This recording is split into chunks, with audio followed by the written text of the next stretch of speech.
Querido e querida, estamos de volta com o programa Você Pode Ser Feliz e já recebendo dezenas de pessoas que estão ligando todo o Brasil.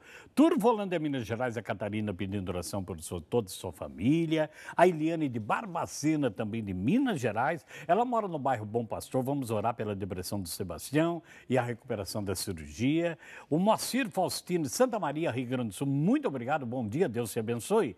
Também está com depressão e a visão do seu filho Tacir. A Maria Enidina de São Roque, interior de São Paulo, prosperidade financeira, muito problema na família, está pedindo que a gente ore e vamos orar sim. Vamos clamar a Deus que a vontade dele seja realizada e todo o mal afaste de cada família. Margarida Gomes, um abraço. Pouso Alegre, Minas Gerais, também pedindo oração. Libertação da sua filha Lúcia, Aparecida do interior de São Paulo, Limeira.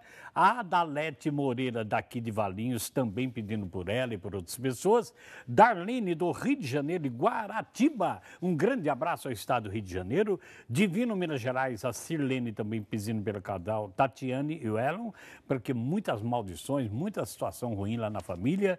A Eva Maria de Santo Antônio das Missões, também em Rio Grande do Sul, pedindo pela sua filha Claudete, que está grávida, pede pela sua netinha também. A Eleusa mora aqui em Campinas, pertinho de nós, no Parque Dom Pedro II.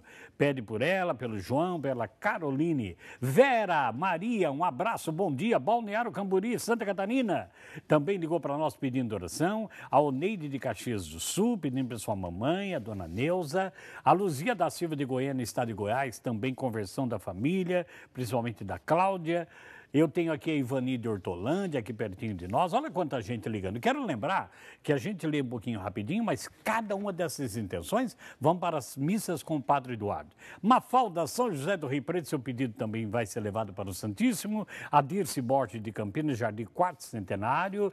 Tenho a Salete de Erechim, Rio Grande do Sul, pedindo por ela mesma saúde e pela misericórdia de Deus, no Nelson. A Maria Aparecida de Jaú, interior de São Paulo. Gente que vai também ser colocada aos pés ali de Jesus no sacrário, Maria Madalena e suas intenções de Franca, Salto de Pirapora, Tereza, e você pode continuar ligando, é claro. Você liga para 0 prestadora 19 3871 9620, faz o seu pedido de oração. Mas eu tenho aqui um pedido muito especial para você agora.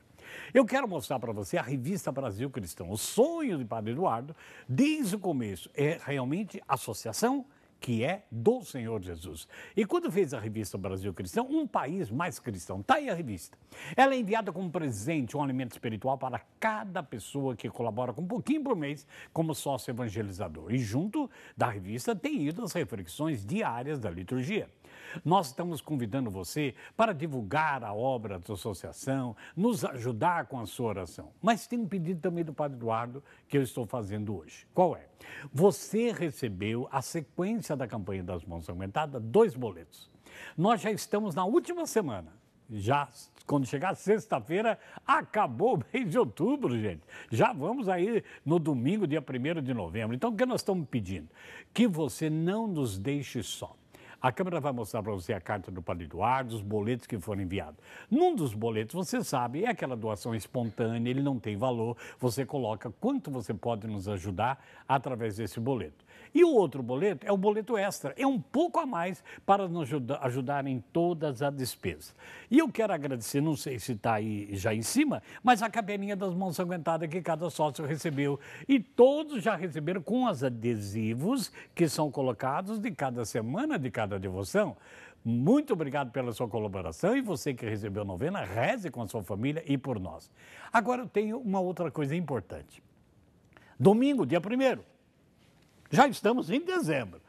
Quando fizer aquela brincadeira na sua empresa, na sua família, na sua comunidade, na sua paróquia, sua pastoral, de dar um presente um para o outro como forma de gratidão e alegria, por que você dessa vez não vem aqui nessa grande, maravilhosa agenda das Mãos Sanguentadas de Jesus, para você anotar seus compromissos espirituais, seus compromissos profissionais, litúrgicos, além de você ter que uma riqueza de oração dentro dessa agenda. Como é que eu faço, Henrique? É fácil. Agora o telefone, presta atenção.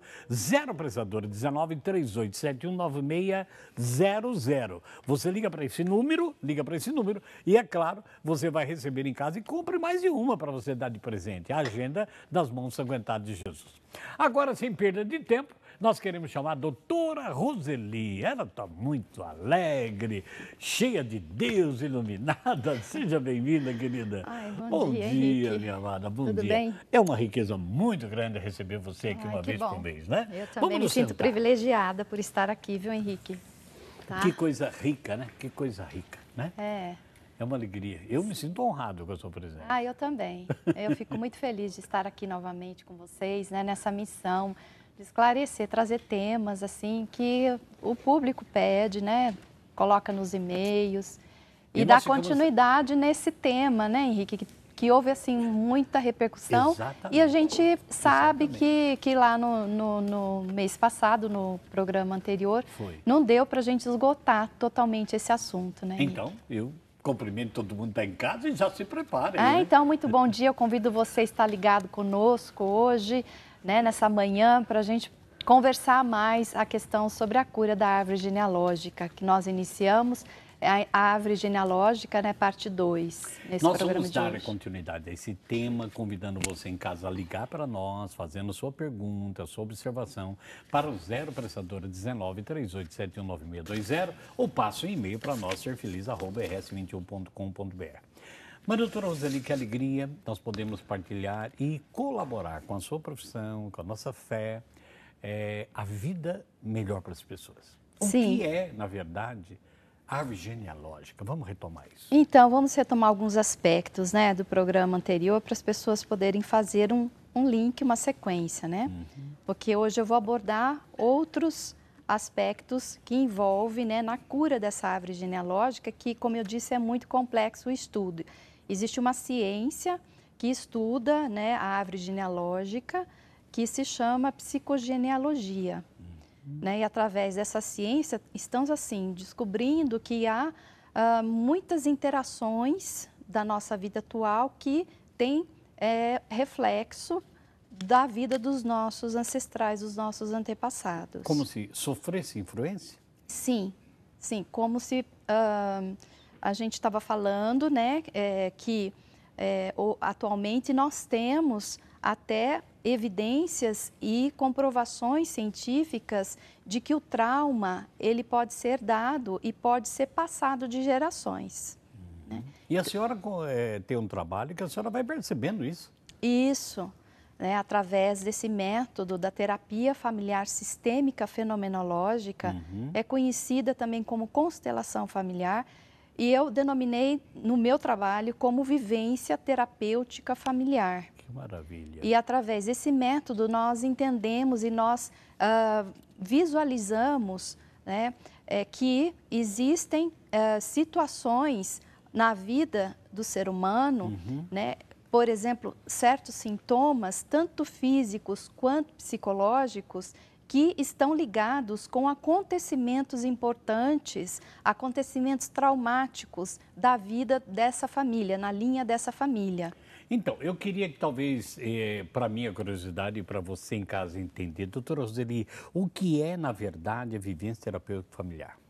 Então, é um método que nós trabalhamos tanto com workshop, tanto em terapia individual, né, que mais tarde a gente vai dar um exemplo aqui, que desenvolve-se através de uma terapia em grupo, onde um paciente vem com uma questão que ele tem em relação à própria vida dele, ou em relação à família, pode ser questão relacionada ao trabalho, qualquer ambiente, né, qualquer sintoma, qualquer problema de ordem também psicológica, de ordem relacional, a gente pode levar isso para dentro dessa terapia de grupo, onde há participantes que não se conhecem, e aí o paciente é levado a convidar alguns desses participantes a representar membros da sua família.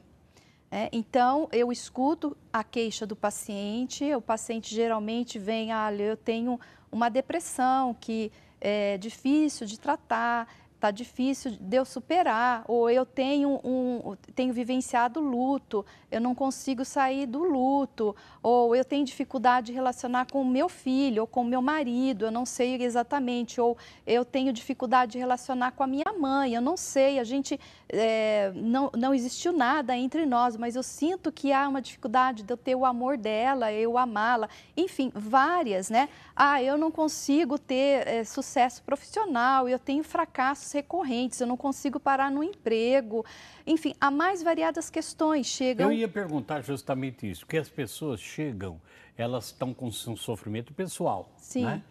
E nesse caso que a senhora falou de relacionamento com filhos, eu encontrei uma senhora que disse assim, eu tenho 3 filhos, mas com o primeiro eu tenho um péssimo relacionamento, eu não consigo entrar no coração dele. Ele tem problema, pode não ser ele. Sim, o relacionamento ele é complexo, porque há muitas interações. Eu vou exemplificar depois nos próximos Sim. blocos através dos bonequinhos que eu trouxe, né? Porque, às vezes, nós projetamos numa pessoa inconscientemente algo que não é relacionado a essa pessoa, Entendi. mas é alguém do sistema dessa pessoa. Então, inconscientemente, a mãe, por exemplo, projeta a visão inconsciente nesse filho como sendo um pai dela. Tá? Tá lá atrás. E está lá atrás. Então, é isso que a gente vai descortinando, a gente vai observando os movimentos, então, desses representantes que são escolhidos para representar essa família, que nada conhece a respeito dessa família, e eles passam a sentir, né, ter percepções, sentimentos, emoções, às vezes pensamentos, posturas físicas até, né, relacionada àquela família que está em questão. E aí nós vamos elaborando passo a passo até chegarmos em o que a gente denomina de núcleo de sofrimento ou emaranhado sistêmico, tá? E a partir daí nós vamos colocando em ordem essas relações até o paciente olhar, configurar aquilo, há uma mudança num padrão mental, num padrão emocional do paciente. Geralmente o paciente vem carregado, vem se queixando com peso nas costas, né, com dor no corpo, e à medida que a gente vai trabalhando, esses pesos que o paciente sente no corpo, também vai cedendo, né? Vai minimizando, aliviando, sabe? Assim, é incrível como a gente consegue chegar muito mais rápido. Então, é uma terapia que é breve, porém profunda, que mexe com uma dinâmica inconsciente da família.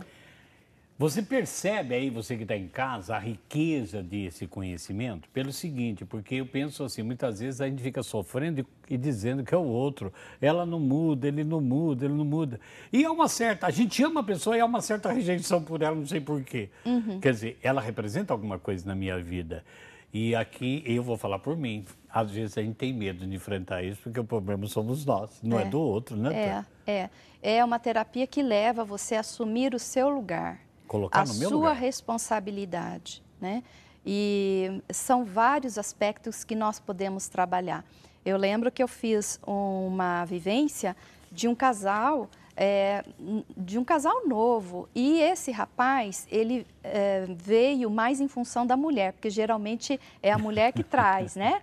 E ele veio com uma queixa muito importante de um transtorno bipolar.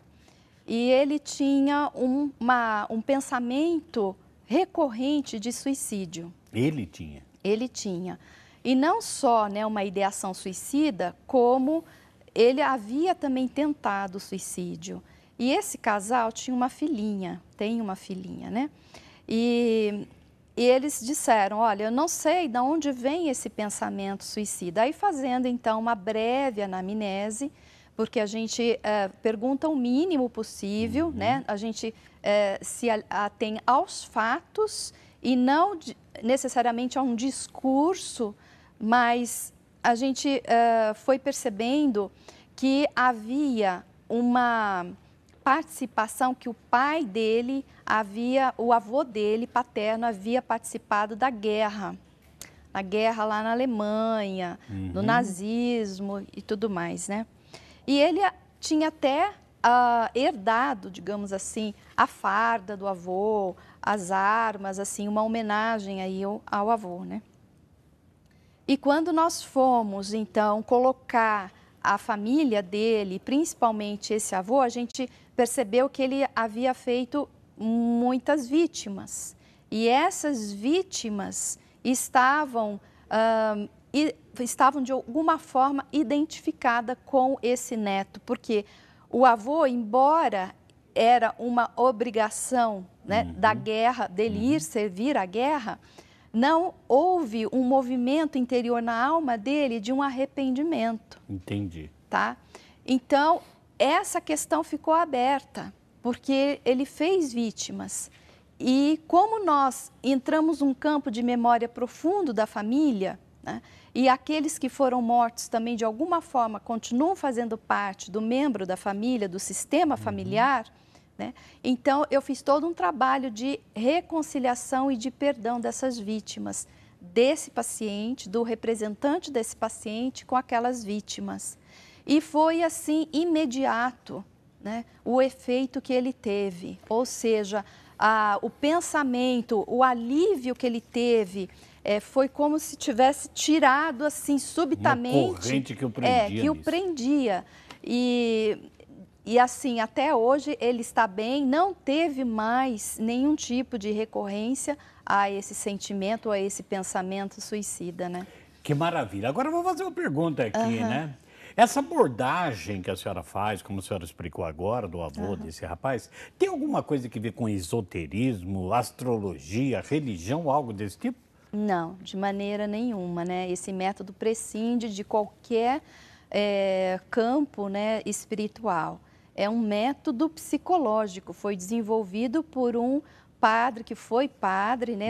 Atualmente ele é terapeuta alemão chamado Bert Hellinger, né? E ele desenvolveu esse método baseado em escolas, em várias escolas de psicologia, tá? Desde psicanálise, Jung, análise transacional, terapia familiar sistêmica, terapia familiar da Virginia Satir americana.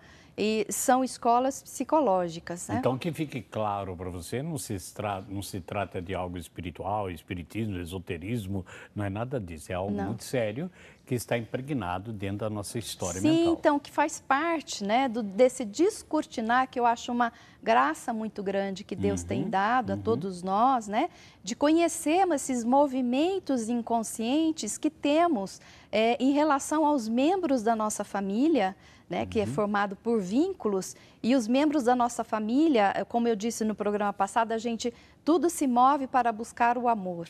Amém.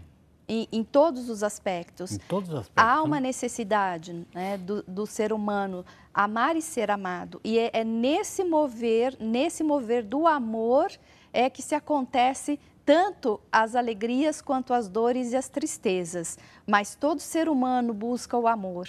E, às vezes, o amor ele é ferido. E, quando o amor é ferido dentro do sistema, então se evolui para traumas. E o trauma, hoje, nós sabemos que, através da ciência, eu acentuo novamente, ele é transmitido. Existe uma pesquisa, tem tempo ainda? Temos um minuto, vamos lá. Existe uma pesquisa, né, muito séria, feita por uma americana, do Hospital Monte Sinai de Nova York, e muito interessante essa pesquisa, até saiu publicado na Folha e está também no nosso Facebook, que fala sobre o trauma que aqueles sobreviventes do Holocausto, né, as famílias, homens e mulheres sobreviventes do Holocausto, foram examinados por ela, né, por esse grupo. E um outro grupo que eram judeus também, os dois grupos eram judeus, uns que foram sobreviventes do Holocausto e outros que fugiram da Europa, então que não tiveram o trauma de viver lá na época, né, do Holocausto. Então, ela fez essa pesquisa através da epigenética. Ela examinou o gene desses dois grupos e observou o seguinte, que o gene desses judeus sobreviventes do Holocausto, eles tinham uma alteração numa das hélices do DNA. E esse grupo que não viveu o Holocausto, esse grupo de judeu, o grupo, ele não havia apresentado nenhum tipo de modificação. E ela foi adiante, então ela pesquisou esse grupo que havia tido já essa modificação na hélice do DNA, ela pesquisou os filhos e os netos desse grupo, tá? E encontrou a mesma modificação na estrutura do DNA. Olha só. E o que eles observaram? Que esse grupo tinha mais reatividade ao estresse. Então, era um grupo de pessoas que sofriam mais de transtornos de ansiedade, de depressão, de síndrome do pânico, né, das mais variadas sintomatologias mentais. Netos, filhos que trouxeram dos pais. Sim, sim. Dos avós até. Sim. Então, assim, para mostrar o seguinte, que uma vez que se vive um trauma, esse trauma, ele não está mais contido numa esfera psicológica, ou ele se traduz, né, numa instância mental, mas ele já está localizado num DNA que foi alterado. Que coisa incrível. Bom, nós vamos ao primeiro intervalo, aí é mais de intervalo. Quero mandar um abraço para a Dona Edith. A Dona Edith mora em Prados, lá em Minas Gerais. E você também, no quinto bloco, estaremos orando a novena das mãos sanguentadas. É um intervalo rapidinho, fica atento aí que vem coisa maravilhosa aí. Já volto já.